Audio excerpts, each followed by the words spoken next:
Zahaziy Jivi degan полноценный 3 xonali kvartiramiz Gagarin ko'chasidan Aziz bozorining yonidan chiqqan 110 kvadrat bo'lyapti. Hozir qisqacha obzorni qilamiz. Bizlar kattalar yotoqxonasida turibmiz. Ko'rishlaringizdek hamma kerakli mebel jihozlari bor. Parda, gilamlar ham qo'yilgan do'stlar. Ana endi boshqa xonalarni ko'ramiz. Kvartiramizda kadastri bor. Bir kun ikki kun ishlatimiz bo'lishiga mumkin. Bu bizlarda podyezdga kirib kelishimiz eshigi, asosiy eshik bo'lyapti. Va bu tomonda bizlarda kattagina mehmonxona bo'lyapti. Devorlar polsi atashanda qilingan. Kvartiramizda duxovka kasal qo'yilgan, so'ng pol qilingan.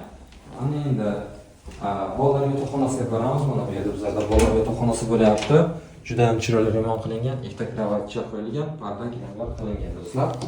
Bu yerda esa bizlarda oshxona bo'lyapti. Oshxonada ham hamma kerakli mebel jihozlari bor. Bu yerda ikkinchi balkon, birinchi balkon bizlarda mehmonxonada joylashgan edi.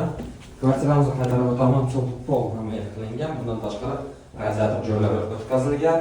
Bu yerda birinchi sanuzi bo'lyapti, razilli sanuzi bu yerda. Bu yerda ikkinchi sanuzi bo'lyapti. Agar kvartirangiz ma'qul bo'lgan bo'lsa, agar qo'shimcha ma'lumot pastda desanglar bo'ladi. Videoni tanishlarga yuborib, like, kommentariy yozish esdan chiqmasin. Ko'rishguncha.